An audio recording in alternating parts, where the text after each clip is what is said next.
Ang marahang himig ng string quartet, isang pamilyar na piyesa ni Bach, ay dapat sanang maging tunog ng paraiso. Ngunit sa marangyang Grand Ballroom ng Shangri-La at the Fort, ito'y naging isang walang saysay na bulong, nilalamon ng isang ingay, na higit na makapangyarihan, ang walang tigil na pag-iyak ng kambal. Si Mia at si Luca sa kanilang magkaparehong puti at gintong damit, na sadyang idinisenyo para sa okasyon, ay tila may sariling orkestra ng hinagpis. Ang kanilang mga iyak ay umalingaw-ngaw sa matataas, nakisame, tumalbog sa mga pader na nababalutan ng seda, at waring tinutusok ang puso ng bawat isa sa 500 panauhin na nakaupo sa kanilang mga silya. Sa unang hilera ang yaya ng kambal ay mukhang aligaga, halos manginig sa takot. Pabalik-balik ang kanyang pag-alo, nanginginig ang mga kamay na nag-aalok ng bote ng gatas, mga laruan at pacifier. Walang tumatalab. Ang iyak ay lalo lamang lumalakas, isang sigaw na puno ng pagkalito sa gitna ng napakaraming estranghero at nakakasilaw na ilaw. Sa altar sa ilalim ng isang arko ng mga bihirang puting orkidya mula pa sa Thailand, nakatayo si Martin.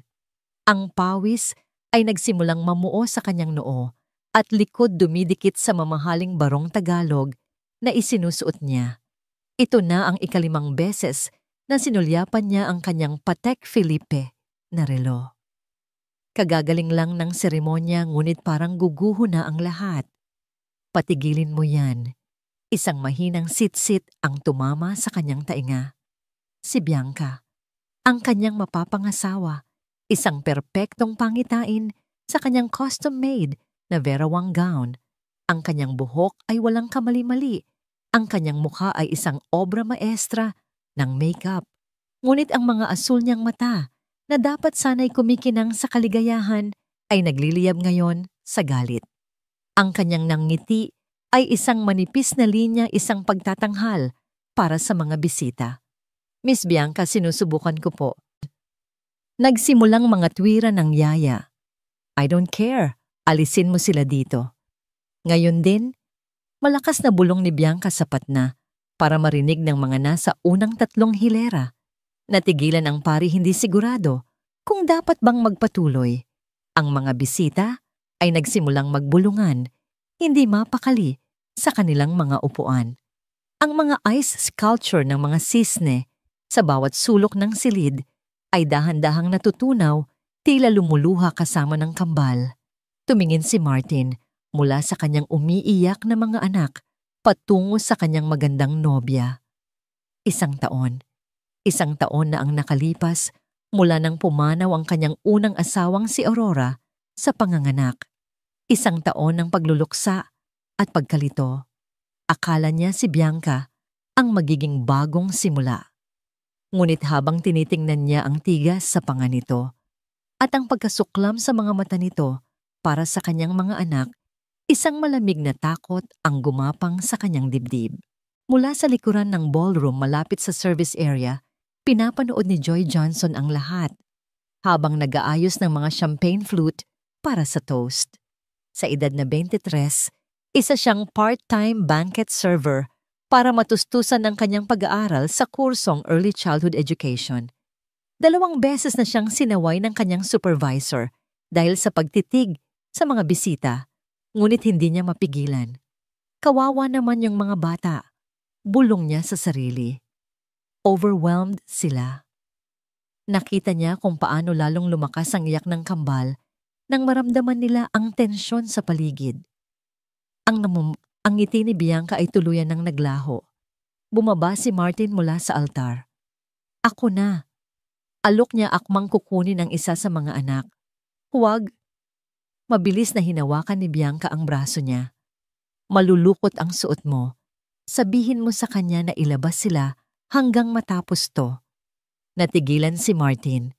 Ang kanyang $2 milyong na kasal ay guguho dahil sa mga luhang sanggol. Sa sandaling iyon, ang kanyang yaman at kapangyarihan ay walang silbi. Ibinaba ni Joy ang tray ng mga baso. Isang matalim na tingin ang ipinukol sa kanya ng supervisor, ngunit hindi niya ito pinansin. Naglakad siya pasulong ang kanyang puso ay kumakabog. Nakita na niya kung paano sinigawan ni Bianca ang mga staff kaninang umaga, ngunit kailangan ng tulong ng mga sanggol na yon. Dahan-dahan siyang lumapit kay Martin. "Sir," mahinang sabi niya, "baka po makatulong ako sa mga bata, kung papayag po kayo." Napatingin si Bianca sa kanya mula ulo hanggang paa. "Hindi namin kailangan ng tulong mula sa mga taga-silbi ngayon." Hindi pinansin ni Martin ang komento ni Bianca. Tumingin siya kay Joy na may desperadong pag-asa. "Kaya mo ba talaga?" "Opo, sir. Naniniwala po ako." Tumango si Joy. "Sige."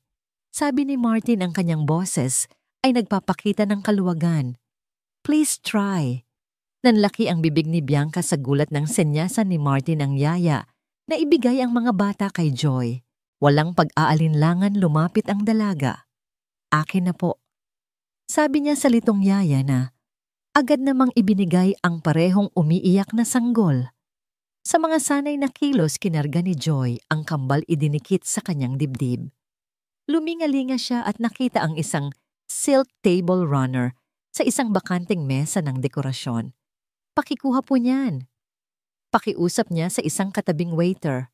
Gamit ang tela, gumawa siya ng isang simpleng baby wrap, maingat na itinatali ang kambal sa kanyang dibdib. Pagkatapos nagsimula siyang umindayog ng marahan mula sa isang gilid patungo sa isa pa. "Pwede po bang tumugtog ang quartet ng isang bagay na may matatag na ritmo?" Mahinang tanong niya. Yung parang tibok ng puso. Ang mga musikero na natutuwa sa direksyon ay nagsimulang tumugtog ng isang banayad at ritmikong melodiya. Pinalaki ni Joy ang kanyang sariling mahinahong paghinga, isinasabay ang kanyang mga kilos sa musika. Ang buong silid ay nanonood nang may pagkamangha habang sa loob lamang ng ilang minuto, parehong tumahimik sina Mia at Luca. Ang kanilang maliliit na talukap mata ay bumigat, ang kanilang mga katawan ay nag-relax sa dibdib ni Joy. "Paano mo ginawa yon?" Bulong ni Martin, nakatitig sa kanyang payapang mga anak. Ngunit sa halip na magpakita ng kaluwagan, humakbang pasulong si Bianca, ang kanyang muka ay namumula sa galit. "How dare you?" Malakas niyang sabi na ikinatigil ng lahat. "Sinong nagsabi sa iyong hawakan mo ang mga anak ko? Isa ka lang katulong. Alamin mo ang lugar mo." Ang silid ay tuluyang natahimik. Maging ang string quartet ay napatigil sa pagtugtog. Mula sa unang hilera, tumayo ang best friend ni Martin, si Dr. Francis. Actually, mahinahong sabi ni Francis, ang ginawa niya ay textbook infant soothing. Napakagaling niya. Tumingin si Martin mula sa kanyang natutulog na mga anak patungo sa galit na mukha ni Bianca. Isang bagay ang nagbago sa kanyang ekspresyon. Naging malamig, naging matigas. "Bianca, sumagot ka." Mahinang sabi niya, ngunit may bigat sa bawat salita. "Kahit minsan ba, kumalma sila nang ganito kabilis sa'yo?" Ang tanong ay nanatili sa hangin. Nanlaki ang mga mata ni Bianca, pagkatapos ay nanliit. "What are you implying?" Isang simpleng tanong lang. Nagpatuloy si Martin, ang kanyang boses ay nagkakaroon ng lakas. Sa nakalipas na taon, kahit minsan ba nakatulog sina Mia at Luca nang ganito kadali habang karga mo sila? Isang nerbyosong tawa ang kumawala kay Bianca. Sumulyap siya sa mga bisita. "Kaya nga tayo may full-time na Yaya Martin. Hindi ko sisirain ang ₱1,000,000 gown sa laway ng bata." Ang mga bulungan ay kumalat na parang apoy sa buong ballroom. Tinitigan ni Martin si Bianca na para bang ngayon lang niya ito nakita ng malinaw. Ang babaeng pakakasalan niya ay mas pinahahalagahan ang isang damit kaysa sa kapayapaan ng kanyang mga anak. Isang bagay ang pumutok sa loob ni Martin. Ang pasensya, ang pagpapanggap. Ang pag-asang ito ang tamang desisyon. Hindi niya hinila si Bianca sa isang tabi. Hindi siya bumulong. Humakbang siya pabalik sa altar, ang kanyang mga mata ay hindi inaalis kay Bianca. Lumapit siya sa pari. "Father, I'm sorry." Pagkatapos humarap siya sa mga nakatulalang bisita, ang kanyang boses ay malinaw at matatag pumuputol sa nakabibinging katahimikan. Pasensya na po sa abala sa inyong lahat. Huminga siya ng malalim. Hindi na po tuloy ang kasal. Isang kolektibong paghinga ng gulat ang narinig. Ang mga bibig ay napanganga. Ang mga telepono ay lihim na itinaas upang mag-record. Sumugod si Bianca patungo sa labasan. Ang kanyang perpektong ayos ay nagulo na ng galit. Bago siya tuluyang mawala, lumingon siya, ang kanyang mukha ay isang maskara ng puot. Itinuro niya si Martin. "Magsisisi ka, Martin." Sigaw niya, ang kanyang boses ay umalingaw-ngaw na parang kulog. "Sisirain kita. Tandaan mo yan." Pagkatapos ay pabalang niyang isinara ang pinto. Naiwan si Martin sa altar nag-iisa. Sa kanyang harapan ay ang naguguluhang mga bisita. At sa isang sulok nakatayo si Joy, yakap-yakap ang kanyang dalawang anak na payapang natutulog na walang kamalay-malay, na sila ang naging sentro ng isang bagyo na sumira sa dapat sanang pinakamasayang araw ng kanilang ama. Ang kasal ay tapos na, ngunit ang digmaan ay nagsisimula pa lamang. Ang unang bumati kay Martin sa umaga ay hindi ang sikat ng araw na tumatagos sa floor-to-ceiling na salamin ng kanyang penthouse sa Makati o ang mahinang iyak ng kanyang mga anak mula sa nursery. Ito ay ang walang tigil galit na pag-vibrate ng kanyang telepono sa ibabaw ng glass bedside table. Umupo siya na papahilot sa kanyang sentido. Ang sakit ng ulo niya ay kasing tindi ng katahimikan sa silid. Sa screen ng telepono, isang dilubyo ang sumalubong sa kanya. 47 missed calls, 112 text messages at mahigit 1,000 notifikasyon mula sa social media. Binuksan niya ang kanyang Instagram at doon sa pinakatuktok ng kanyang feed ay ang mukha ni Bianca. Isang close-up shot professional na kinuha kung saan isang butil ng luha ang perpektong dumadaloy sa kanyang pisngi. Ang caption ay isang obra maestra ng pagiging biktima. Iniwan sa altar. Matapos kong ibigay ang pinakamagagandang taon ng buhay ko sa lalaking ito at sa kanyang mga anak. Totoo nga ang sinasabi nila, binabago talaga ng pera ang isang tao. Justice for Bianca. Heartless CEO. A Mother's Pain. Bumuhos ang mga komento. Libo-libo. Stay strong, Queen Bee, you don't deserve this. Walang puso. Pera lang ang mahalaga sa kanya. Anong klaseng tao ang gumagawa nito sa ina ng kanyang mga anak? Naramdaman ni Martin na parang umiikot ang kanyang sikmura. Ina ng kanyang mga anak si Bianca na minsan lang sa isang linggo kung dalawin ang kambal para lang sa isang mabilis na photo op. Tumunog muli ang telepono. Isang pangalan na nagpatindig ng kanyang balahibo, Don Ricardo, ang kanyang pinakamalaking business partner. Martin, bungad ng matigas na boses mula sa kabilang linya, walang anumang pagbati. Nakita ng asawa ko ang social media ngayong umaga. Anoong klaseng gulo ito? May mga board member na nagtatanong tungkol sa iyong stability. Alam mo kung gaano kahalaga ang reputasyon sa negosyo natin. Don Ricardo, hindi yan totoo. Sabihin po, putol ng matanda. Ang ating Riverside project, naka-hold muna.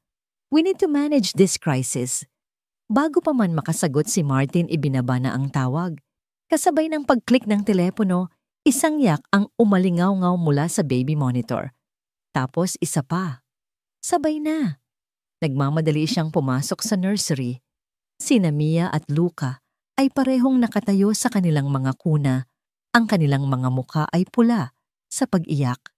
Binuhat niya si Mia awkwardly. Sinubukan siyang patahanin. Lalo lang itong lumakas.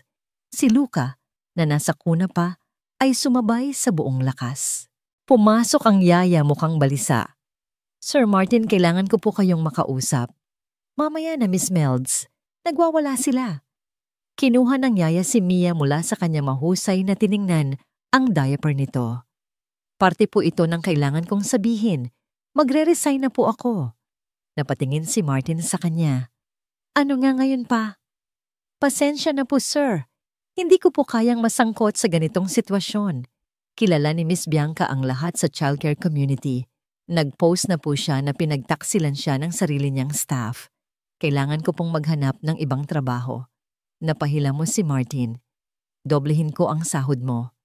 Hindi po ito tungkol sa pera, sir. Reputasyon ko po ang nakasalalay. Isinauli niya si Mia kay Martin. Hanggang tanghali na lang po ako para tulungan kayong mag-ayos. Pagsapit ng 10:00 na kansela na ni Martin ang 3 mahahalagang pulong.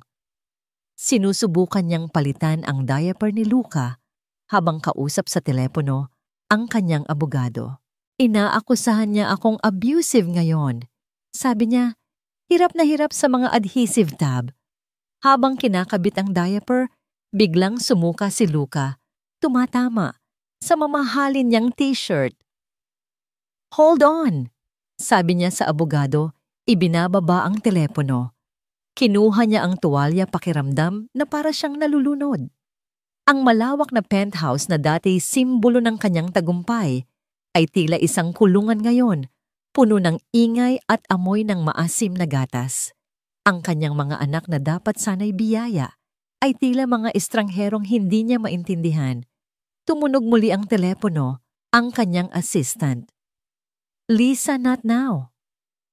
Sir, tumawag po si Dr. Francis. May suggestion daw po siya. Napabuntong hininga si Martin. Anong sabi niya? Naisip niya po na baka kailangan niyo ng tulong.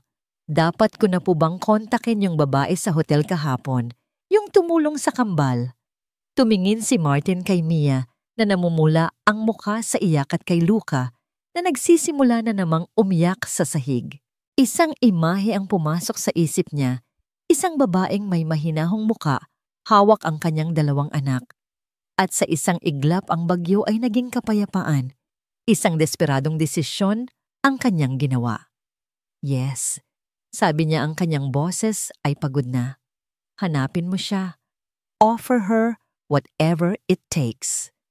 Sa isang maliit na apartment sa Mandaluyong, nakaupo si Joy sa harap ng kanyang mga libro. Sinusubukang mag-aral para sa kanyang midterm exams. Ang eksena sa kasal kahapon ay paulit-ulit na naglalaro sa kanyang isipan. Tumunog ang kanyang telepono, isang unknown number. Karaniwan ay hindi niya ito sinasagot, ngunit may kung anong nag-udyok sa kanya. Hello? Hello, is this Joy Johnson? Tanong ng isang professional na boses. Yes, speaking. This is Lisa Montgomery, Executive Assistant to Mr. Martin. Mr. Wilson would like to offer you a temporary position to care for his children. Halos mabitawan ni Joy ang telepono. Ako po hindi po yata magandang ideya. The position pays 60,000 pesos per week with a minimum guarantee of 40 hours. Private room in his penthouse included if desired. Napahigpit ang hawak ni Joy sa telepono. 60,000 a week. Higit pa yun sa sahod niya sa hotel sa loob ng 3 buwan. Katumbas iyon ng isang buong semester ng tuition niya at ng mga gamot ng kanyang ina. Mr. Wilson is in an urgent situation. Patuloy ni Lisa. May lagnat po ang isa sa kambal at nag-resign na ang kanyang yaya. Naisip ni Joy ang kanyang mga bayarin, ang mga pangarap niya at ang mukha ng 2 sanggol na payapang natutulog sa kanyang mga braso. Naisip niya ang galit sa mga mata ni Bianca. Isang gulo. Papasok siya sa isang malaking gulo. Ngunit naisip din niya ang desperasyon sa mga mata ni Martin. Isang ama na nalulunod. Maari ko po bang pag-isipan? Of course, Mr. Wilson requested I mention that he would appreciate even a 2-week commitment while he arranges for permanent childcare. Pagkatapos ng tawag tulala, si Joy. Ang alok ay napakaganda, para tanggihan, ngunit ang panganib ay napakalaki. Makalipas ang 3 oras, nakatayo si Joy sa lobby ng isang eksklusibong gusali sa Makati. Inescort siya ng doorman patungo sa isang private elevator na bumukas mismo sa loob ng penthouse ni Martin. Ang lugar ay nakamamangha, puro salamin marmol at mamahaling sining.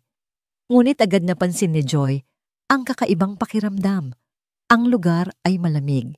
Walang malalambot na bagay, walang masasayang kulay. Para itong isang pahina mula sa isang magazine, hindi isang tahanan. Lumabas si Martin mula sa isang silid. Malayo sa kumpiyansang lalaki sa altar kahapon. Ang kanyang buhok ay magulo, ang kanyang damit ay may mantsa ng gatas, at kung ano pang hindi matukoy ni Joy. Salamat sa pagdating mo. Sabi niya ang kanyang boses ay pagod at basag. At tila, isang senyas isang malakas, naiyak ang umalingaw-ngaw mula sa nursery. Sabay, tumingin si Joy kay Martin pagkatapos ay sa direksyon ng tunog. Huminga siya ng malalim pinatatag ang kanyang sarili. Ako na po. Sabi niya ang kanyang boses ay mahinahon ngunit may katiyakan. Habang naglalakad siya patungo sa nursery, kasunod ang isang nag-aalalang ama. Alam ni Joy na hindi lang 2 sanggol ang kailangan niyang alagaan. Papasok siya sa gitna ng isang digmaan at kailangan niyang maging ang kapayapaan sa gitna ng bagyo. Ito na yon. Ang pinakamalaking pagsubok ng buhay niya. Ang unang sinag ng araw ay hindi pa man ganap na tumatagos sa mga bintana ng penthouse nang magsimulang kumilos si Joy. Sa loob ng 24 na oras, ang malamig at magulong espasyo ay nagsimulang magkaroon ng anyo ng isang tahanan. Ang katahimikan ay hindi na nakakabingi kundi payapa. Ang amoy ng alikabok at tensyon ay napalitan ng amoy ng baby powder at maligamgam na gatas. Mabilis siyang kumilos na may kahusayang nagpapakita ng kanyang pinag-aralan.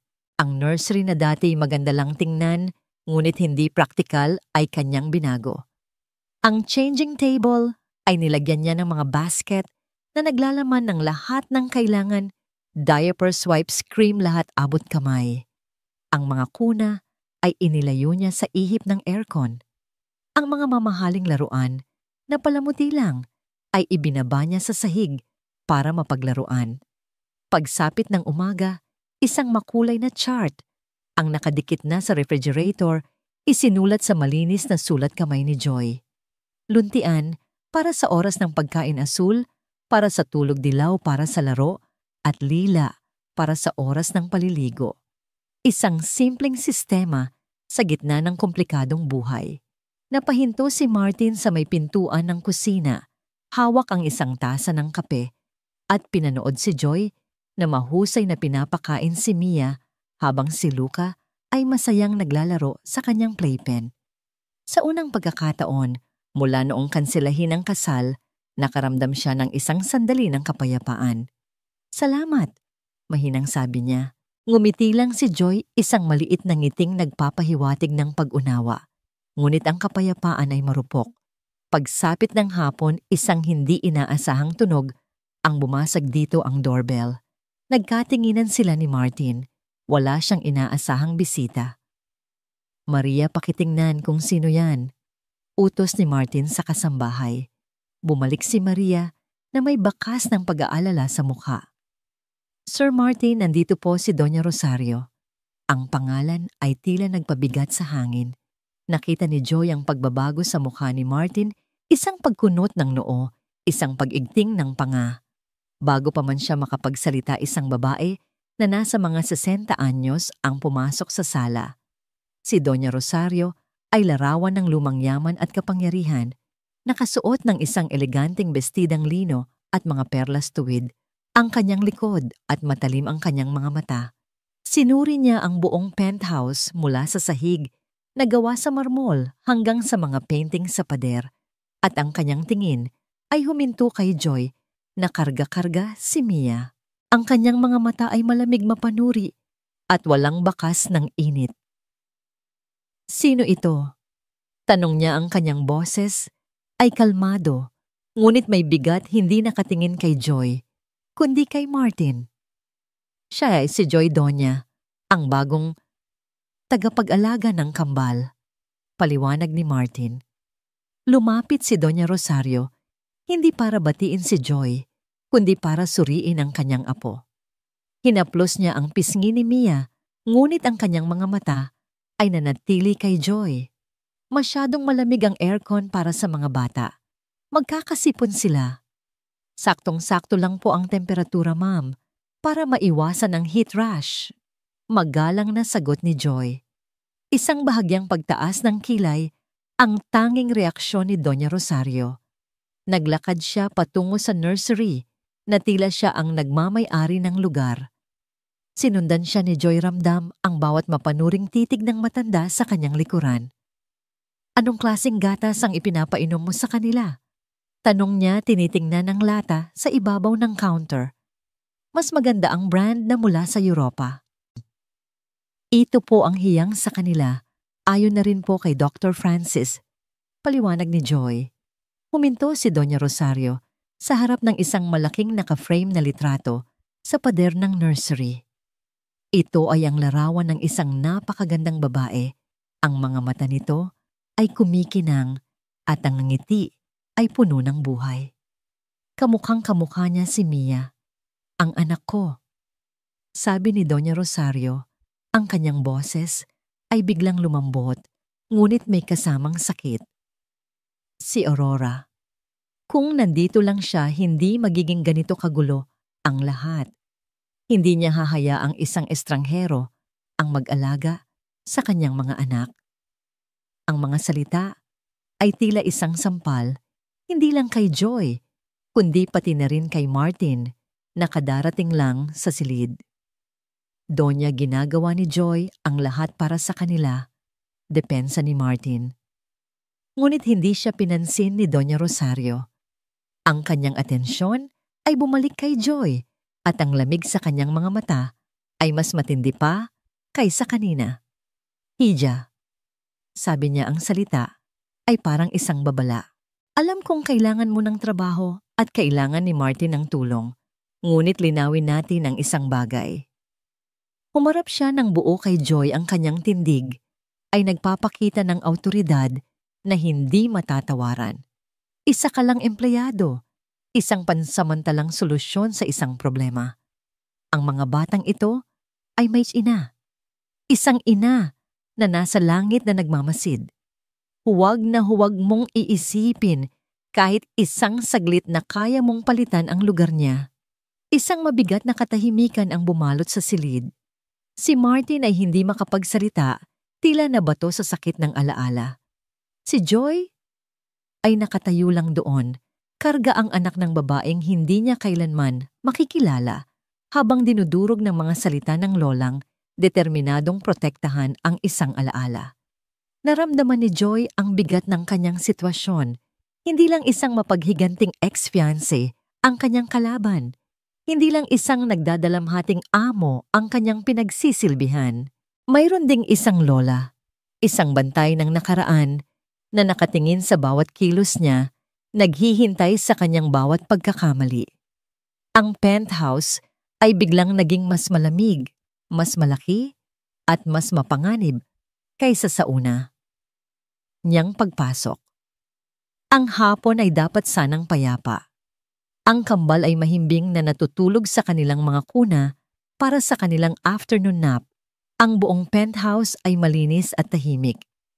Nakaupo si Joy sa isang sulok ng sala, may hawak na tasa ng tsaa, binibigyan ang sarili ng 15 minutong pahinga bago magising ang kanyang mga alaga. Sa wakas, isang sandali ng normalidad. Ngunit ang normalidad ay isang luho na hindi nila kayang taglayin. Isang matalas at mapilit na tunog ng doorbell ang bumasag sa katahimikan. Hindi ito ang karaniwang tunog. Ito ay tila isang utos. Agad na tumayo si Joy Ramdam ang pagbilis ng tibok ng kanyang puso. Nag-aalangang binuksan ni Maria ang kasambahayang pinto. At mula sa labas pumasok si Bianca na parang isang bagyo. Hindi siya nag-iisa. Kasunod niya ang isang lalaking may bitbit na malaking professional camera. Nakasuot si Bianca ng isang hapit na pulang bestida at stiletto heels na tumutunog sa bawat hakbang niya sa marmol na sahig.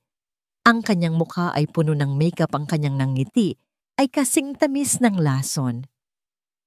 "Joy, darling!" Bati niya, ang boses ay umaapaw sa pekeng kabaitan. "Napadalaw lang ako. I was in the area. Naisip kong dalhin ang mga bata ng ilang laruan. Itinaas niya ang isang malaking paper bag mula sa isang mamahaling toy store. Tumayo ng tuwid si Joy. Ipinosisyon ang sarili sa pagitan ni Bianca at ng pasilyo patungo sa nursery. Ang kanyang boses ay kalmado at propesyonal. Tulog po ang mga bata, Miss Bianca. O gigisingin natin sila. Masayang sabi ni Bianca lumingon sa photographer. Kukuha lang kami ng ilang litrato para may remembrance naman sila sa mommy nila. Napanatili ni Joy ang kanyang postura.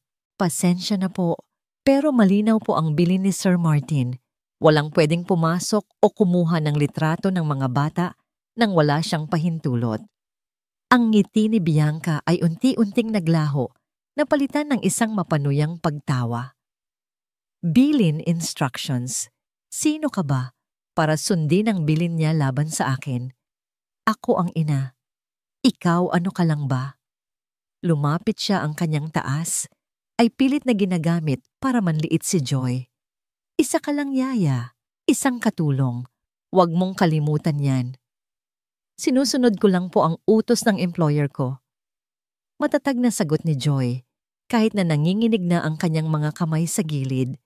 At ang employer mo ay ang lalaking dapat ay asawa ko ngayon. Sumigaw na si Bianca, ang kanyang kontrol ay tuluyan nang nawala. Kaya kung gusto kong makita ang mga anak ko, makikita ko sila. Now, get out of my way. Akmang itutulak ni Bianca si Joy nang isang pamilyar na ding ang marinig mula sa private elevator. Bumukas ito at lumabas si Martin na kadarating lang mula sa isang meeting. Natigilan siya sa eksenang nakita niya si Bianca na nagwawala isang litong photographer at si Joy na matapang na nakaharang sa daan. Anong nangyayari dito? Malamig na tanong ni Martin. Martin, thank God you're here. Agad na nagbago ang tono ni Bianca, naging biktima. Itong katulong mo ayaw akong papasukin para makita ang sarili kong mga anak. Sinusunod niya lang ang utos ko. Sagot ni Martin, ang kanyang mga mata ay hindi inaalis kay Bianca. At anong ginagawa ng lalaking yan dito? Turo niya sa photographer para kumuha ng litrato para ipakita sa buong mundo na isa pa rin akong ina sa kanila. Para may ma-post ka sa Instagram mo. Pagtatama ni Martin, wala kang pakialam sa kanila, Bianca. Ang gusto mo lang ay ang atensyon. Ang katotohanan sa mga salita ni Martin ay tila isang sampal kay Bianca. Ang kanyang mukha ay namula sa galit at kahihiyan. Sa isang iglap, sumambulat ang lahat ng kanyang pagkukunwari. Kinuha niya ang isang baso ng tubig mula sa isang side table at ibinuhos ito ng buong lakas patungo kay Joy. Ngunit mas mabilis si Martin. Sa isang kilos, hinila niya si Joy, patagilid sa likod niya. Siya ang sumalo ng buong buhos ng malamig na tubig. Tumulo ito mula sa kanyang buhok sa kanyang mamahaling suit hanggang sa kanyang mga sapatos. Isang nakabibinging katahimikan ang bumalot sa silid. Ang tanging maririnig ay ang pagpatak ng tubig sa sahig. Dahan-dahang itinaas ni Martin ang kanyang ulo. Kung kanina ay galit lang ang nasa kanyang mga mata, ngayon ay isang bagay na mas malalim at mas mapanganib. Isang apoy na hindi pa kailanman nakita ni Joy. Wala kang karapatan. Sabi niya, ang bawat salita ay mabagal at mabigat na parang bato. Bago pa man makakilos si Bianca, hinawakan ni Martin ang kanyang braso sa isang mahigpit na pagkakahawak. Hindi ito ang hawak ng isang dating kasintahan. Ito ang hawak ng isang taong naubos na ang pasensya. Umalis ka, dagundong ng kanyang boses. Martin, bitiwan mo ako. Nasasaktan ako. Ngunit hindi siya nakinig. Kinaladkad niya si Bianca palabas ng pinto, patungo sa hallway ng elevator. Ang photographer sa sobrang takot ay mabilis na sumunod. At dalhin mo to, sigaw ni Martin. Kinuha niya ang designer handbag ni Bianca na naiwan sa sahig at inihagis ito palabas. Gumawa ito ng isang pangit na kalabog nang bumagsak ito sa semento. Lumayas ka sa bahay ko. pabalang niyang isinara ang pinto, yumanig ang buong pader. Sa loob na iwan silang dalawa ni Joy, parehong humihingal. Sa labas sa hallway tumayo si Bianca, magulo ang buhok, basa ang bestida. Dahil sa ilang talsik ng tubig ang kanyang muka, ay isang maskara ng purong puot. Kinuha niya ang kanyang telepono, nanginginig ang mga daliri sa galit. Nagdial siya ng isang numero. "Hello, Attorney Bianca speaking." Isang sandaling katahimikan, pagkatapos ay isang boses na kasing lamig ng yelo. "Sue him. Gusto ko ng full custody." Isang makapal na brown envelope ang dumating isang umaga, dala ng isang courier. Ang selyo ng Korte Suprema ng Pilipinas, sa ibabaw nito ay tila isang masamang pangitain. Binuksan ito ni Martin habang nakaupo sa kanyang leather na upuan sa opisina. Ang malawak na tanawin ng Makati skyline ay tila nanunuya sa kanyang likuran. Petition for sole custody and support. Ang mga salita ay tila tumalon mula sa papel at sumampal sa kanya. Bawat linya ay isang kasinungalingan, isang pagbaluktot ng katotohanan na pinagmumukha siyang isang pabayang ama. At si Bianca, bilang isang martir na ina, naramdaman ni Martin ang pag-akyat ng galit sa kanyang dibdib. Isang buwan na ang nakalipas mula nang magbago ang lahat, ngunit ngayon pa lang niya naramdaman ang tunay na bigat ng digmaang kanyang pinasok. Ngunit nang ilapag niya ang mga papel, isang tunog ang pumutol sa kanyang pag-iisip. Isang tunog na unti-unti nang nagiging musika sa kanyang pandinig. Ang halakhak ng isang sanggol.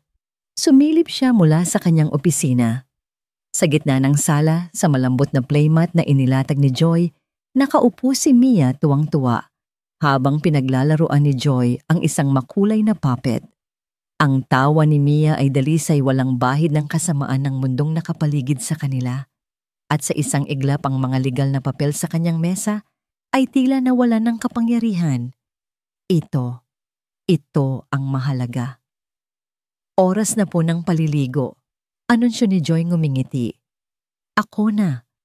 Mabilis na sabi ni Martin na ikinagulat hindi lang ni Joy, kundi pati na rin ng kanyang sarili. Ang banyo ay naging isang war zone ng bula at tubig. Si Martin sa kanyang mamahaling damit pambahay ay basang-basa. Nahihirapan siyang hawakan si Luca na malikot at tuwang-tuwa sa tubig. Sa bawat saboy ng tubig napapangiwi si Martin, ngunit nang makita niya ang galak sa mukha ng kanyang anak, isang bagay sa loob niya ang natunaw. "Dahan-dahan, buddy," sabi niya tumatawa, at doon sa gitna ng mga bula tumawa rin si Luca. Isang malakas malutong na halakhak. Natigilan si Martin. Sa loob ng isang taon, narinig na niya silang umiyak, umungol at magbabol. Ngunit ito ang unang pagkakataon. Sa unang pagkakataon, narinig ni Martin ang tunay na halakhak ng kanyang anak, at ito ay dahil sa kanya. Isang nangiti ang sumilay sa kanyang mga labi. Isang tunay na ngiti na hindi pa niya naisuot sa loob ng mahabang panahon. Sa mga sumunod na araw, ang penthouse ay napuno ng mga unang pagkakataon. Unang beses na subukan ni Martin magbasa ng storybook na may iba't ibang boses para sa mga karakter. Unang beses na subuan niya sila ng pagkain nang hindi natatapon ng kalahati. Bawat gabi ang dating CEO na sanay mag-utos sa daan-daang empleyado ay mapagkumbabang nagiging estudyante ni Joy, sumusunod sa bawat turo niya. Isang Sabado, umuwi si Joy sa kanilang maliit na apartment sa Mandaluyong para sa kanyang day off. Ang lugar ay kabaligtaran ng penthouse, masikip maingay, ngunit puno ng init at pagmamahal. Sinalubong siya ng amoy ng adobong niluluto ng kanyang ina. "O anak, kumusta?" Bati ni Mercedes ang kanyang ina habang naghihiwa ng bawang. Siya ay isang babaeng hinubog ng hirap, matatag at praktikal. Habang kumakain sila, ikinuwento ni Joy ang mga nangyayari. Pinakinggan siya ng kanyang ina nang may pag-aalala sa mga mata. "Anak, mag-iingat ka." Sabi ni Mercedes, hinahawakan ang kamay ni Joy. "Iba ang mundo nila sa mundo natin. Pera at kapangyarihan ang laro nila. Baka maipit ka sa gitna." Huwag mong ibigay ang puso mo sa isang laban na hindi sayo. Trabaho lang po ito, Naisandam. Sagot ni Joy, kahit na alam niya sa sarili niyang hindi na yon totoo. Ang babala ng kanyang ina ay umalingaw-ngaw sa kanyang isipan ng gabing iyon. Isang malakas na iyak mula sa baby monitor ang gumising sa buong bahay bandang 2:00 ng madaling araw. Si Luca, isang iyak na puno ng sakit. Nagmamadaling pumasok si Martin at Joy sa nursery. Si Luca ay namumula, ang kanyang paghinga ay mabigat at ang kanyang katawan ay nanginginig. Mainit siya. Sabi ni Martin, ang kanyang boses ay nanginginig sa takot. Kinuha niya ang baby thermometer at nanginginig na inilagay sa ilalim ng braso ng bata. Nang tumunog ito, ang mga numero sa screen ay tila isang hatol, 39.5 degrees. Ang taas, halos mapasigaw si Martin. Dadalhin ko na siya sa ospital. Tumawag ka ng ambulansya. Kalma lang po, sir. Mahinahong sabi ni Joy, hinahawakan ang braso ni Martin. Ang kanyang pagiging kalmado ay isang matibay na pader laban sa pagpapanik ni Martin. Normal po yan sa mga bata. Meron po ba kayong paracetamol para sa sanggol? Natulala si Martin. Hindi ko alam. Hindi na nagsalita si Joy.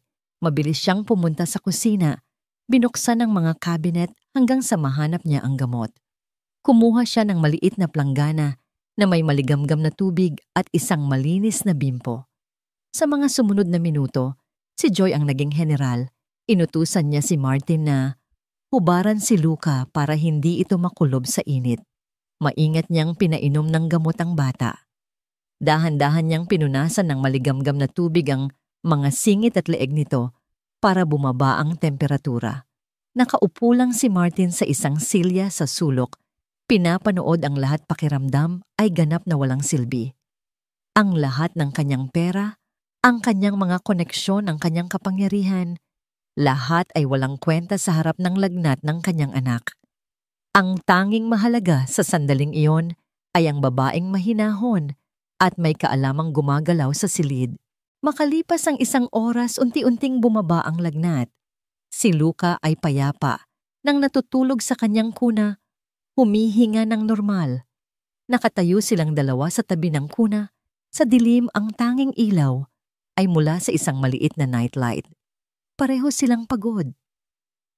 Salamat, Joy, bulong ni Martin. Ang kanyang boses ay puno ng emosyon.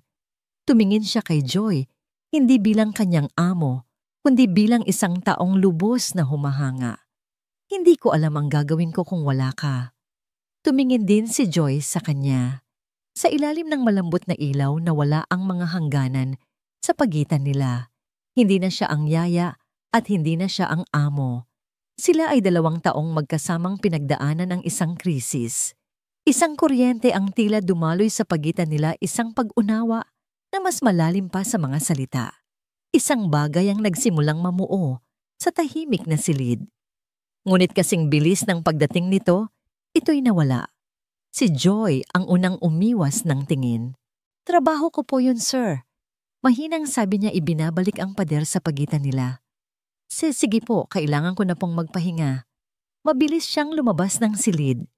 Naiwan si Martin nakatitig sa natutulog niyang anak. Ngunit ang kanyang isip ay nasa babaeng kadarating lang. Naramdaman niya ito, ang koneksyon, ang kislap. At sa unang pagkakataon, natakot siya. Dahil alam niyang ang damdaming iyon, kung hahayaan niyang lumago, ay gagawing mas komplikado ang lahat. Ang internet ay isang teatro at si Bianca ang bida sa trahedya. Isang umaga, habang umiinom ng kape, ipinakita ni Martin kay Joy ang kanyang telepono. Isang video. Naka-upload ito sa lahat ng social media platform ni Bianca at mabilis na naging viral. Ang video ay professional na ginawa. Nagsimula ito sa malulungkot na tunog ng piano habang ipinapakita ang mga larawan ni Bianca noong siya ay buntis. Pagkatapos ay lumitaw si Bianca sa screen, nakaupo sa isang puting sofa, nakasuot ng simpleng damit, ang kanyang makeup ay minimal para ipakita ang natural niyang kalungkutan. Ang bawat ina, Simula niya ang kanyang boses ay nanginginig, ay may karapatang mayakap ang kanyang mga anak. Ngunit ang karapatang yon ay ipinagkait sa akin. Tumingin siya sa kamera, ang kanyang mga mata ay nagsisimulang mamasa. Araw-araw, gabi-gabi, ang tanging panalangin ko ay muli silang makasama. Hindi ko hinihiling ang yaman. Hindi ko hinihiling ang kahit ano. Ang gusto ko lang ay ang aking mga anak. Ang video ay nagtapos sa isang hashtag na kumikinang sa screen, "Bring Bianca Babies Home." Ang galing niyang umarte. Mapait na sabi ni Martin, ibinababa ang telepono. Buong Pilipinas naniniwala sa kanya. Ngunit hindi ang korte ang manonood niyan. Sagot ni Joy habang inihahanda ang pagkain ng kambal. Katotohanan ang titingnan nila, hindi palabas. Ngunit si Martin ay hindi sigurado. Sa modernong mundo, ang opinyon ng publiko ay may kapangyarihan. Dumating ang araw ng unang supervised visit na itinakda ng korte. Isang social worker, isang seryosong babae na nagngangalang Mrs. Reyes ang dumating sa penthouse, may dalang clipboard at panulat. Ilang sandali pa dumating si Bianca. Ang kanyang hitsura ay maingat na pinlano. Wala na ang pulang bestida at stiletto heels. Ngayon, nakasuot siya ng simpleng maong isang puting blouse at flat shoes. Ang kanyang buhok ay nakatali sa isang simpleng ponytail. Siya ay larawan ng isang mapagkumbabang ina. "Hello, mga anghel ko," sabi niya sa isang matamis na boses na hindi pa naririnig ni Joy mula sa kanya. Sina Mia at Luca na naglalaro sa sahig ay napatingin lang sa kanya nang may pagtataka, hindi siya kinikilala. Sa sumunod na oras na panood ni Martin at Joy ang pinakamagaling na pagtatanghal sa buhay ni Bianca. Naupo siya sa sahig kasama ng mga bata, sinusubukang makipaglaro. Gumamit siya ng mga tamang salita. "Oh, ang galing-galing naman ng baby ko." At gumawa ng mga naaangkop na tunog ng paghanga. Ang bawat kilos niya ay tila nakadirekta sa nanonood na social worker. Ngunit ang mga detalye, ang maliliit na bagay na alam lang ng isang tunay na tagapag-alaga ay ang nagbunyag sa kanya. Kinuha niya ang isang laruang naglalabas ng malakas na tunog at iwinagayway sa harap ni Mia na agad na umiyak dahil sa takot sa biglaang ingay. Hindi alam ni Bianca na si Mia ay sensitibo sa malalakas na tunog. Sinubukan niyang subuan si Luca ng isang piraso ng biskwit, hindi alam na ito ang oras ng pag-inom ng gatas ng bata at hindi pa ito nagugutom. Ipinilig lang ni Luca ang kanyang ulo. Ang pinakamatinding sandali ay nang si Mia habang sinusubukang tumayo ay natumba at bahagyang nauntog ang kanyang ulo sa malambot na playmat. Hindi ito malakas, ngunit sapat na para siya ay umiyak. Tumingin si Bianca sa paligid, walang magawa. "Oh no, baby, stop crying," sabi niya, ngunit hindi niya alam kung paano ito patahanin. At si Mia sa gitna ng kanyang mga hikbi ay gumapang. Hindi patungo kay Bianca, gumapang siya patungo sa pintuan ng kusina kung saan tahimik na nakatayo si Joy. Itinaas ni Mia ang kanyang maliliit na braso, humihingi ng kalinga mula sa taong tunay niyang kinikilala bilang kanlungan.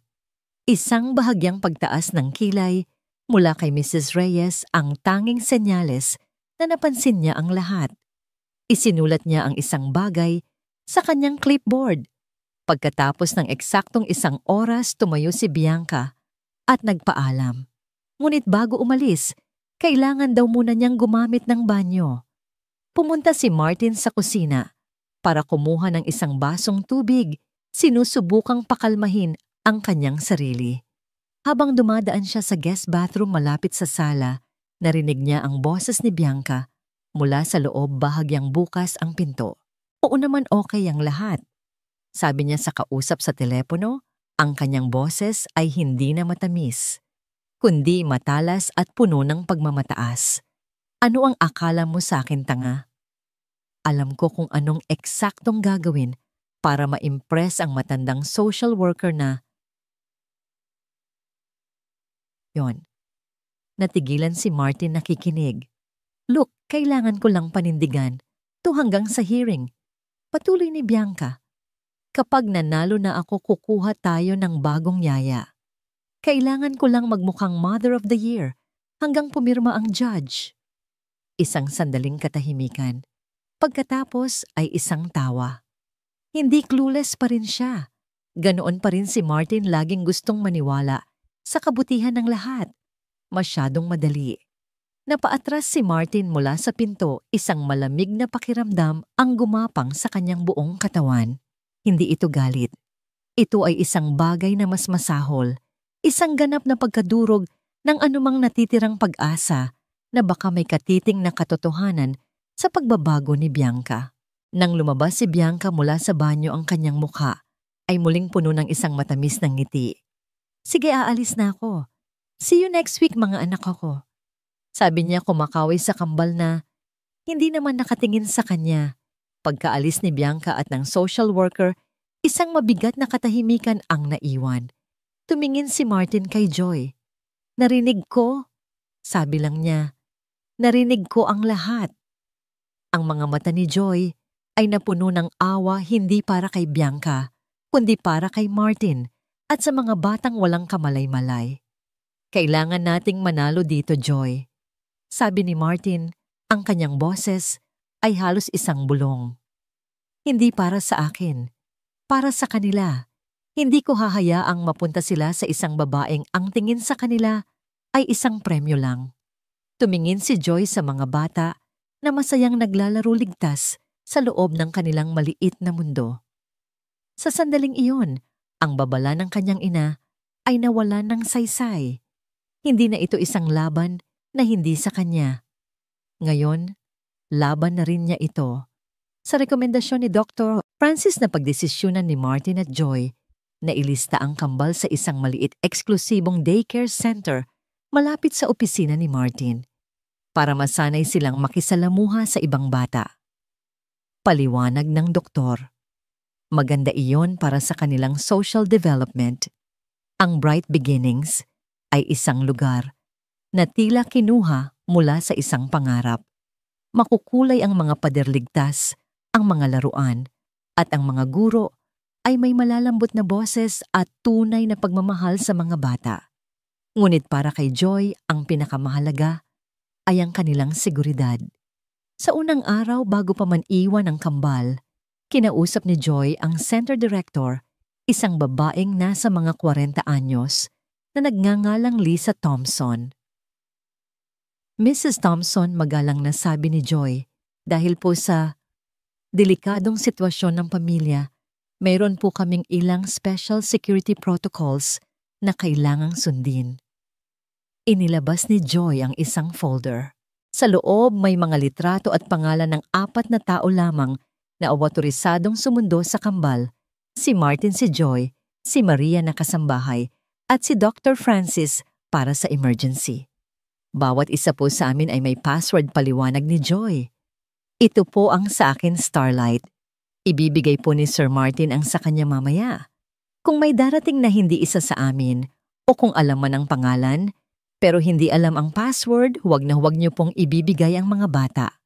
Tumango si Mrs. Thompson, humanga sa pagiging detalyado ni Joy. Naiintindihan ko. Standard procedure din namin ang tumawag para mag-verify. Isa pa pong huling bagay. Dagdag ni Joy, ibinibigay ang isang calling card. Ito po ang private line ni Sir Martin. Kung may anumang pagbabago sa schedule o kung may kahit anong kahina-hinala, dito niyo po siya direktang tawagan, hindi sa opisina. Makakaasa ka, Miss Johnson, tiniyak ni Mrs. Thompson. Ang kaligtasan ng mga bata ang aming pangunahing prioridad. 3 araw ang lumipas.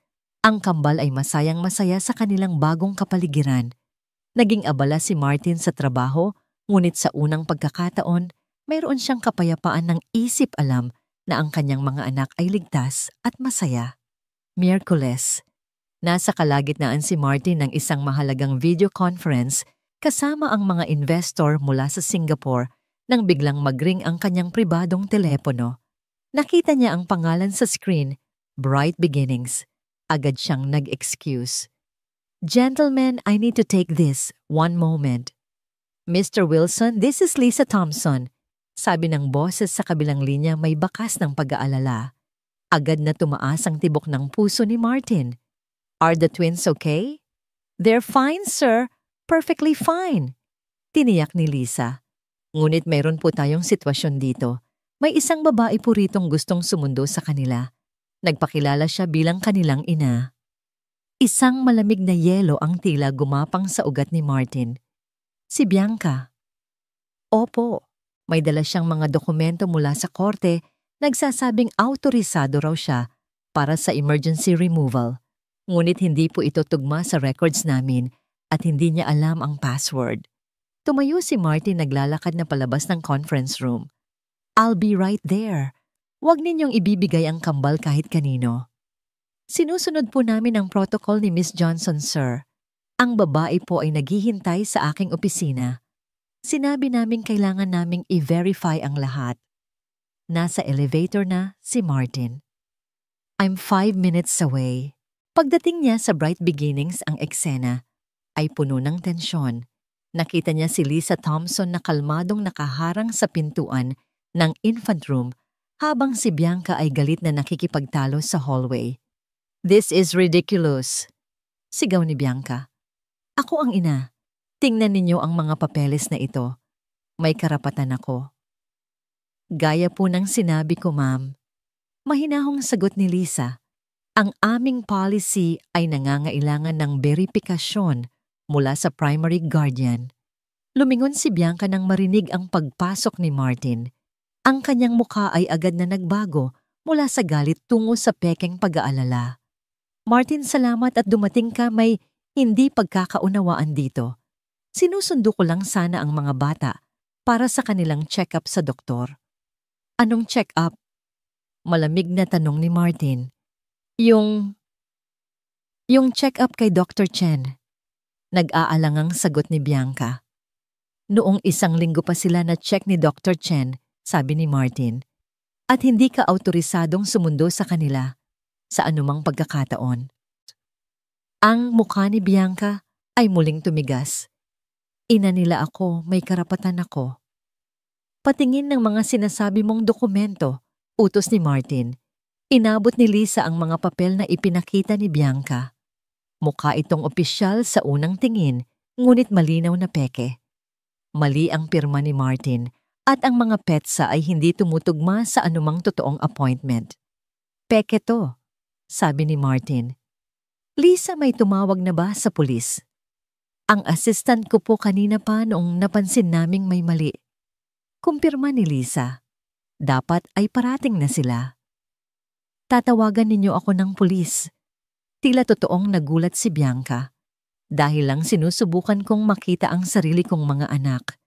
Para sa attempted kidnapping gamit ang mga pekeng dokumento. Pagtatama ni Martin, ang kumpiyansa ni Bianca ay nagsimulang gumuho. Hindi mo yan mapapatunayan. Itinuro ni Lisa ang isang maliit na security camera sa sulok ng kisame. Ang aming security system ay nagre-record ng lahat ng nangyayari sa entrance at hallways para sa proteksyon ng mga bata. Ang kulay ay nawala sa mukha ni Bianca. Hindi pagkakaunawaan lang to. Siguro nagkamali lang ang assistant ko sa papeles. Sabihin mo yan sa mga pulis. Matigas na sabi ni Martin. At tila isang senyas 2 unipormadong pulis ang pumasok sa gusali. Ipinaliwanag ni Lisa ang sitwasyon habang ipinakita ni Martin ang mga legal na dokumento na nagpapatunay na nasa kanya ang pansamantalang kustodya. Matapos suriin ang ebidensya, lumingon ang senior na pulis kay Bianca. Ma'am, ang pagtatangkang kunin ang mga bata gamit ang pinekeng dokumento ay isang seryosong pagkakasala. Kailangan po naming sumama kayo sa istasyon para sagutin ang ilang tanong. Outrageous! Protesta ni Bianca. Hindi niyo ba ako kilala? Opo ma'am, kaya po maingat naming hinahawakan ang sitwasyong ito. Professional na sagot ng pulis. Pakiusap, sumama na po kayo. Habang ineskorta ng mga pulis si Bianca palabas, lumingon siya kay Martin, ang kanyang mga mata ay nagliliyab sa puot. Magsisisi ka. Sit niya. Walang sino mang nagpapahiya sa akin na nakakaligtas. Pagkaalis ni Bianca, hiningi ni Martin na makita ang security footage. Ipinakita ito ni Lisa sa kanyang computer. Ang buong pagtatangka ni Bianca ay malinaw na nakunan mula sa pagpapakita ng pekeng papeles hanggang sa kanyang galit na pagpupumilit. Maari ba akong makakuha ng kopya nito? Tanong ni Martin. Siyempre, sabi ni Lisa. Kakailanganin din yan ng mga pulis. Tinawagan agad ni Martin si Joy. Joy si Bianca. Tinangka niyang kunin ang kambal sa daycare. Diyos ko po. Bulong ni Joy sa kabilang linya. Okay lang po ba sila? Okay lang sila. Perpektong sinunod ng center ang security protocol mo. Dinala na ng pulis si Bianca. Pauwi na po ako. Sabi ni Joy. Wag desisyon ni Martin. Ligtas sila dito. Hayaan nating tapusin nila ang kanilang araw. Huwag nating guluhin ang routine nila. Nang hapong iyon, habang pauwi si Martin kasama ang kambal, isang malalim na pasasalamat ang kanyang naramdaman. Ang babaeng yon, ang babaeng pumasok sa kanilang buhay, sa gitna ng kaguluhan ang nagligtas sa kanila ngayon. Hindi lang niya dinala ang kapayapaan, dinala rin niya ang proteksyon. Hawak niya ngayon sa kanyang kamay ang isang flash drive. Ito na ang sandata. Ito na ang katapusan ng digmaan. Ang gusali ng Makati Family Court ay tila isang malaking halimaw na bato malamig at walang damdamin. Sa labas, isang kumpol ng mga reporter at cameramen ang nag-aabang na parang mga buwitre handang pagpiestahan ang sino mang lalabas. Mr. Wilson, totoo bang tinangkang kunin ni Miss Davis ang inyong mga anak? Ano ang relasyon ninyo sa yaya, sir? Sino ang dapat managot? Dumaan si Martin sa gitna ng kaguluhan ng kanyang muka ay isang maskara ng determinasyon. Nasa tabi niya ang kanyang abogado, si Attorney Richard, at sa likod nila, si Joy. Nakasuot si Joy ng isang simpleng itim na bestida. Ang kanyang postura ay tuwid, ngunit ang kanyang mga kamay na magkahawak ay nagpapakita ng kanyang kaba. Sa loob ng isang maliit na waiting room, sinalubong sila ni Lisa Thompson, ang direktora ng daycare, at ni Dr. Francis. Malinaw ang footage. Tiniyak ni Lisa kay Martin. Walang duda sa kung ano ang nangyari. Dala ko rin ang lahat ng medical records ng kambal. Dagdag ni Dr. Francis. Malinaw na ipinapakita nito ang iyong tuloy-tuloy na pangangalaga. Pagpasok nila sa courtroom, ang bigat ng lugar ay tila dumagan sa kanilang mga balikat. Matataas ang kisame, madilim ang kahoy, at ang hangin ay puno ng pormalidad. Sa isang mesa nakaupo si Bianca at ang kanyang abogado, isang matalas tingnan na babae na halatang sanay sa ganitong laban. Ang hitsura ni Bianca ay muling nagbago. Wala na ang glamorosang modelo, wala na rin ang pekeng simpleng ina. Ngayon, siya ay nakasuot ng isang konserbatibong navy blue dress, minimal na make-up, at ang buhok ay nakapusod ng maayos. Mukha siyang isang seryosong negosyante, kalmado, kontrolado, at mapanganib. Nang pumasok ang hukom, tumayo ang lahat. Si Judge Eleanor Ramsey ay isang babaeng nasa mga 60 anyos, may matalas na tingin at salamin sa dulo ng kanyang ilong. Nandito tayo para sa isang emergency custody hearing patungkol kina Mia at Luca Wilson. Anunsyo niya ang kanyang boses ay walang emosyon. Nasuri ko na ang mga paunang dokumento. Magsimula tayo sa ebidensya. Unang iprinesenta ni Attorney Richard ang security footage. Ang buong courtroom ay tahimik na nanood. Habang ang galit na si Bianca ay nakikipagtalo sa screen, iwinawagayway ang mga pekeng dokumento. Ang bawat salita, bawat kilos ay malinaw na nakunan. Mrs. Thompson. Tanong ng hukom matapos ang video, ito ba ay isang tumpak na paglalarawan ng nangyari? Opo, Your Honor. Kumpirma ni Lisa. Tumayo ang abogado ni Bianca. Ang aking kliyente, Your Honor, ay mayroong lahat ng dahilan para maniwala na siya ay autorisado. Ito ay isang simpleng hindi pagkakaunawaan sa papeles. Tumingin si Judge Ramsey ng may pagdududa. Ipinapakita sa video na sinabi ni Miss Davis na mayroong appointment sa doktor na napatunayang hindi totoo. Nagpapahiwatig iyon ng intensyon na manlinlang. Sunod na iprinisenta ni Richard ang isang bagay na mas kontrobersyal ang recording mula sa nursery monitor, kung saan inamin ni Bianca na pera lang ang habol niya. Object, Your Honor, illegally obtained. Agad na protesta ng abogado ni Bianca. Your Honor, paliwanag ni Richard, kinikilala namin na maaaring hindi ito katanggap-tanggap sa normal na sitwasyon. Subalit dahil sa pattern of behavior na ipinakita ng security footage, naniniwala kaming ito ay mahalaga para ipakita ang tunay na intensyon ni Miss Davis. Nag-isip ang hukom. I will allow it for context. Nang ang boses ni Bianca ay pumuno sa courtroom, yung mga batang yon hindi sila parte ng plano ko. Ang gusto ko lang ay ang pangalan at pera niya. Ilang tao sa gallery ang napasinghap. Si Bianca mismo ay halatang namutla. Sunod na tumestigo si Dr. Francis iprinisenta ang mga record na nagpapakita ng kalusugan at pag-unlad ng kambal. Ngunit ang tunay na labanan ay nagsimula nang tawagin si Joy sa witness stand. Agad siyang inatake ng abogado ni Bianca. Miss Johnson, ano po ba eksakto ang inyong relasyon kay Mr. Wilson? Ako po ang tagapag-alaga ng kanyang mga anak. Kalmadong sagot ni Joy. Tagapag-alaga lang, ngunit nakatira ka sa kanyang bahay tama. Mayroon po akong sariling silid para mapadali ang pag-aalaga sa mga bata, lalo na sa gabi. Hindi ba totoo na ang inyong relasyon ay naging personal na? Pagdiin ng abogado. Objection? Sigaw ni Richard. Irrelevant. I'm establishing potential bias, Your Honor. Sagot ng abogado. I'll allow it, but tread carefully, counsel, babala ng hukom. Itinuwid ni Joy ang kanyang balikat. Ang aking relasyon kay Mr. Wilson ay professional. Ang aking pangunahing tungkulin ay ang kapakanan ng mga bata. Kaya itinatanggi mo na meron kayong romantikong relasyon. Walang romantikong relasyon. Matatag na sagot ni Joy, ang kanyang mga mata ay diretso. Kami po ni Mr. Wilson ay nagtutulungan para mabigyan ng katatagan at pag-aaruga sina Mia at Luca. Nang si Martin naman ang sumalang ang parehong tanong, ang ibinato sa kanya. Mr. Wilson, marami ang mag-iisip na kahina-hinala na magpatira ng isang bata at magandang babae sa iyong bahay nang walang personal na ugnayan. Diretsong tiningnan ni Martin ang abogado. Malaki ang respeto ko kay Miss Johnson dahil sa kanyang husay at dedikasyon. Ang aming relasyon ay nanatiling profesional, lalo na para maiwasan ang anumang komplikasyon sa kasong ito.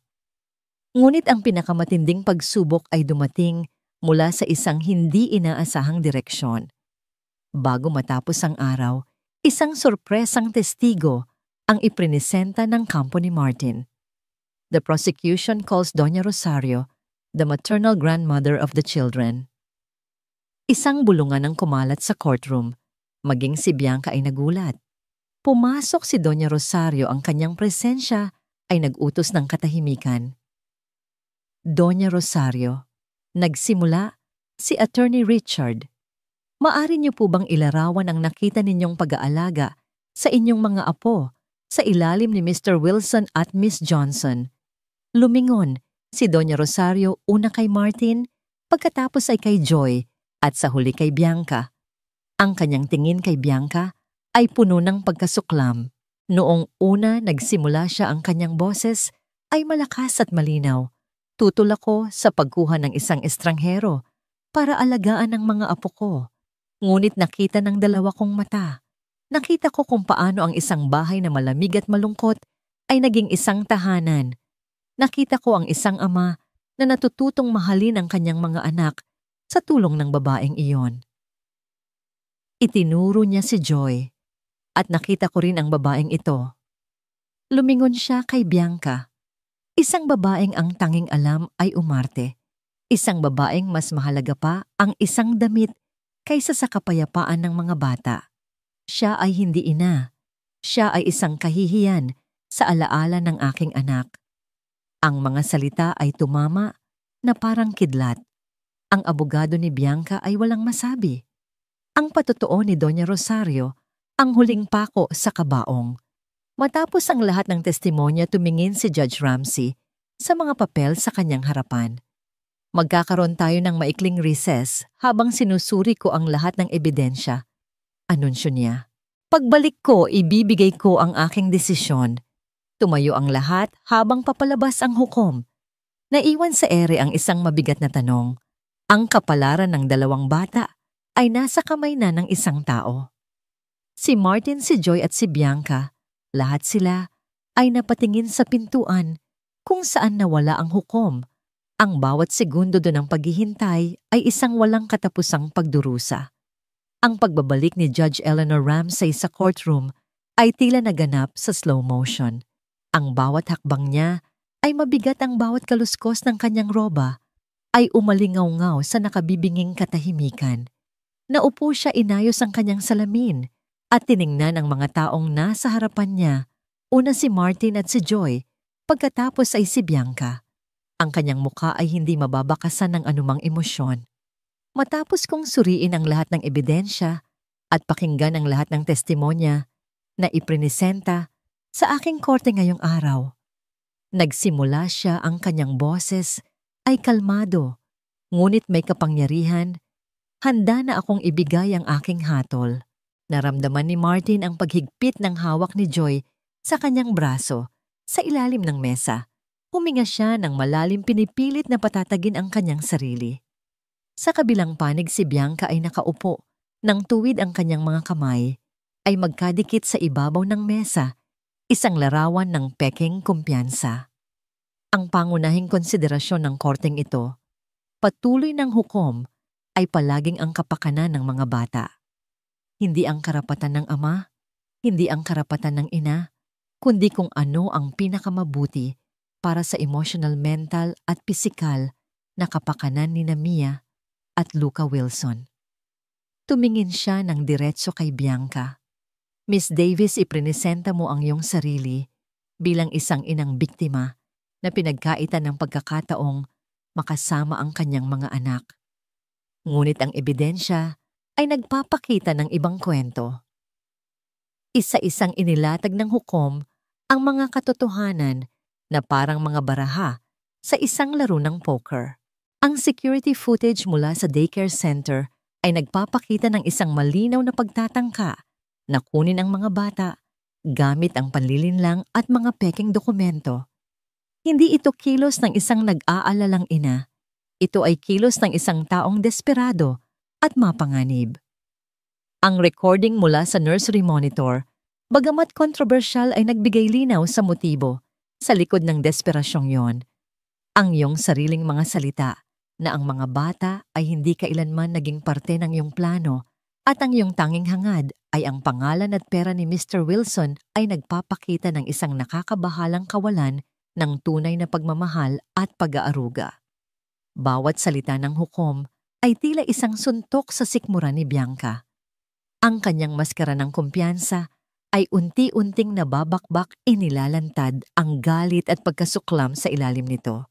Sa kabilang banda, lumingon ngayon ang hukom kay Martin. Nakita ng korteng ito ang isang ama na bagamat maaaring naging pabaya, noong una ay nagpakita ng isang kahangahangang pagbabago.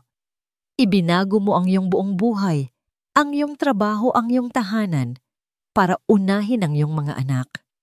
Ang mga testimonya ni na Dr. Francis Mrs. Thompson at maging ng lola ng mga bata si Doña Rosario ay nagpapatunay sa katatagan at pagmamahal na iyong ibinibigay.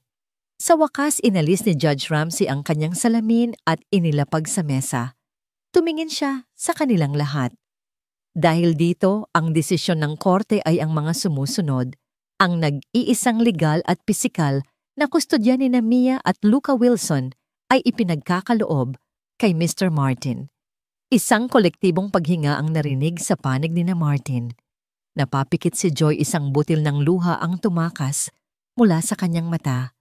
Si Martin ay napahawak sa mesa, ang bigat na kanyang pinapasan. Sa loob ng maraming buwan ay tila biglang nawala. Ngunit hindi pa tapos ang hukom.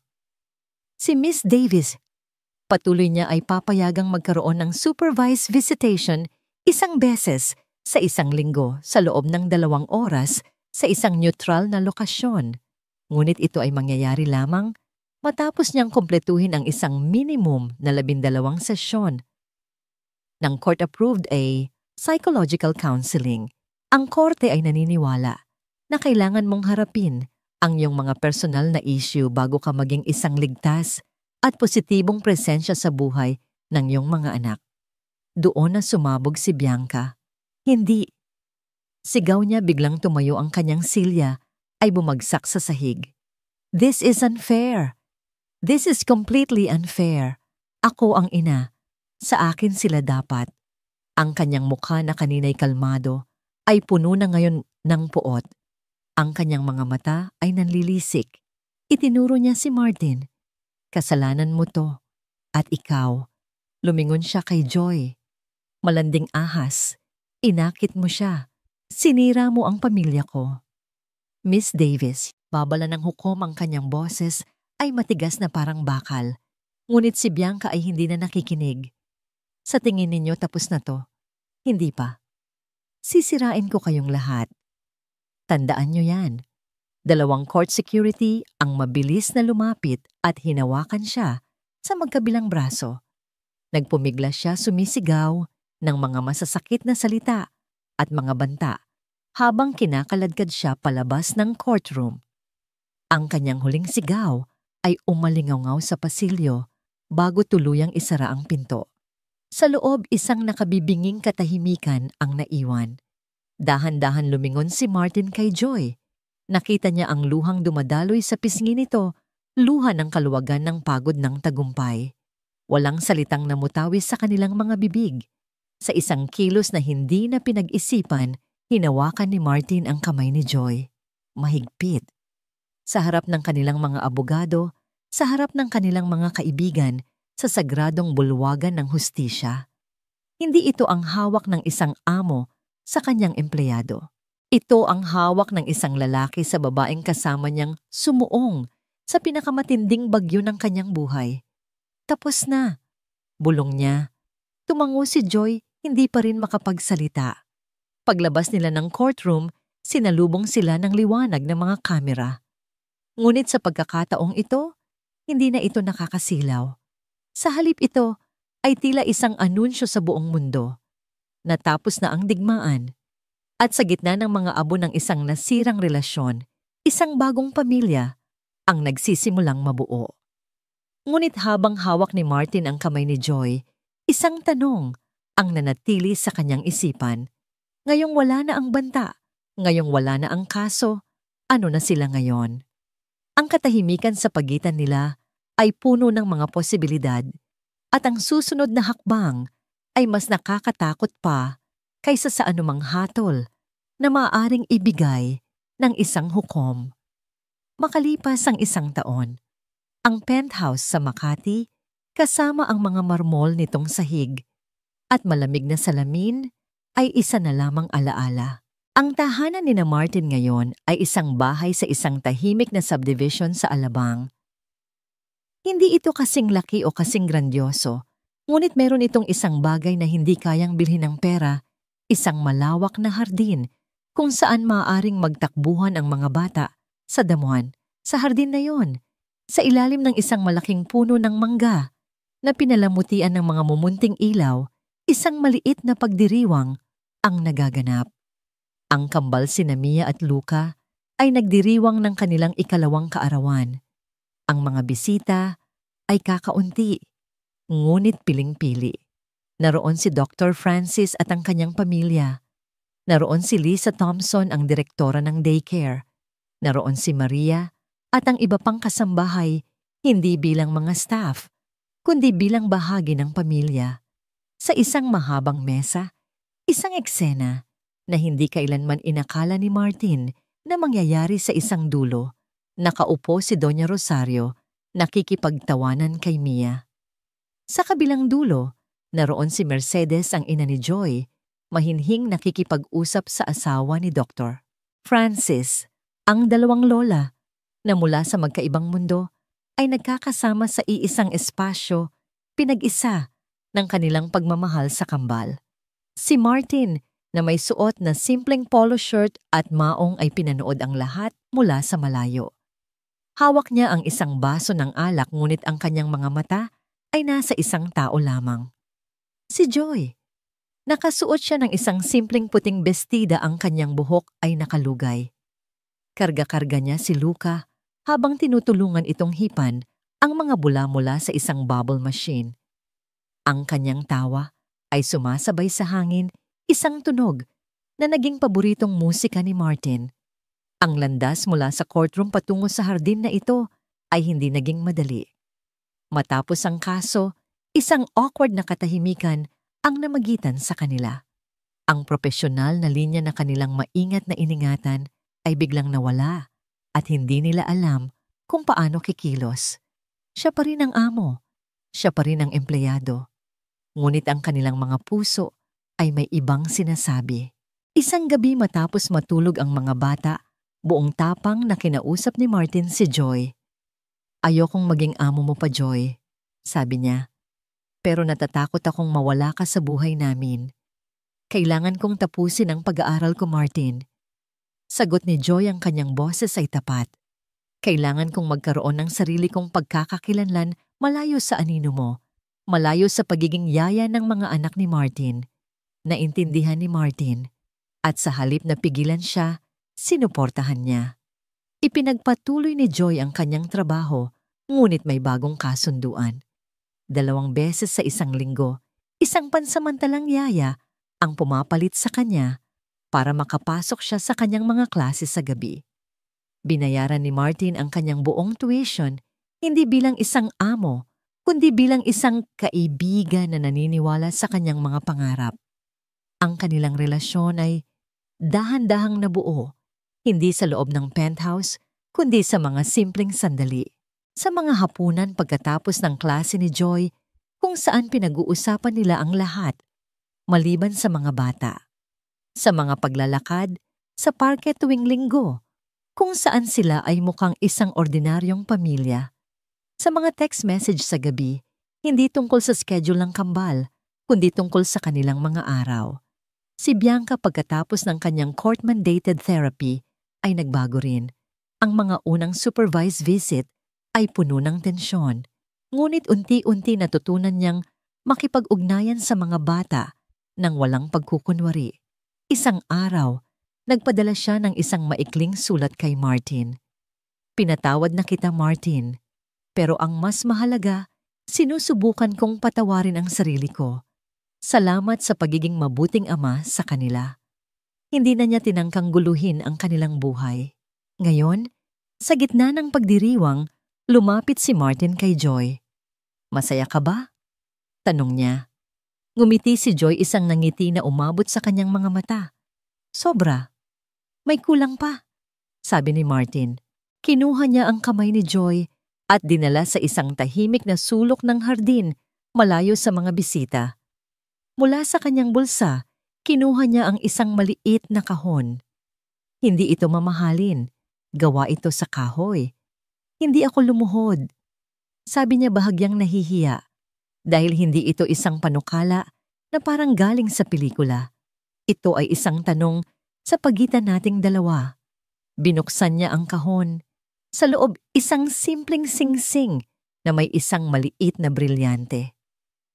Ang singsing na ito ay pag-aari ng lola ko. Ang sabi niya, ang tunay na tahanan ay hindi ang bahay, kundi ang mga taong naghihintay sa'yo sa loob nito. Tumingin siya sa mga mata ni Joy. "Joy, ikaw ang naging tahanan namin. Ikaw ang nagturo sa akin kung paano maging ama. Ikaw ang nagturo sa akin kung paano muling magmahal.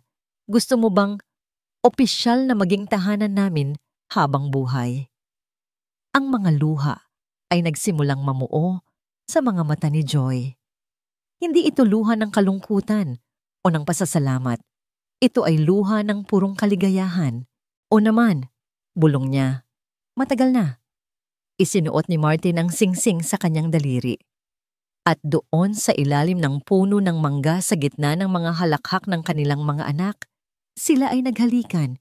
Hindi ito isang halik na puno ng pagnanasa, kundi isang halik na puno ng pangako ng kapayapaan at ng pasasalamat. Maya-maya pa habang hinihiwa nila ang cake, isang anunsyo ang ginawa ni Martin. "Gusto ko lang pong magpasalamat sa inyong lahat sa pagdating," sabi niya. "At gusto ko ring ibahagi na sa tulong ni Joy, magtatatag kami ng isang foundation." Tumingin siya kay Joy nang may pagmamalaki. Tatawagin itong The Aurora and Joy Foundation, isang pundasyon na tutulong sa mga single parent at mga batang nangangailangan, dahil ang bawat bata ay karapat-dapat magkaroon ng isang maliwanag na simula at ang bawat magulang ay karapat-dapat sa suporta. Isang palakpakan ang pumuno sa hardin. Niyakap ni Doña Rosario si Joy, isang yakap na puno ng pagtanggap. Niyakap ni Mercedes si Martin, ibinubulong ang kanyang pasasalamat. Ang kwento ay nagtapos hindi sa isang marangyang kasal, kundi sa isang simpleng hapon sa isang hardin. Isang larawan ng isang pamilyang hindi perpekto ngunit totoo. Si Martin na natutong ang tunay na yaman ay hindi nasusukat sa pera. Si Joy na napatunayang ang puso at kaalaman ay mas makapangyarihan kaysa sa anumang posisyon. At sina Mia at Luca, ang dalawang batang nagsimula ng isang bagyo na sa huli ay nagdala ng pinakapayapang kalangitan. Sa kanilang paglaki, malalaman nila na ang kanilang pamilya ay hindi nagsimula sa isang tipikal na paraan. Nagsimula ito sa isang kanseladong kasal, sa mga sigaw, sa mga luha, at sa isang digmaan. Ngunit malalaman din nila na ang pinakamatibay na mga tahanan ay hindi ang mga hindi kailanman nayanig, kundi ang mga nasira sinubok ng bagyo at muling itinayo ng may pagmamahal.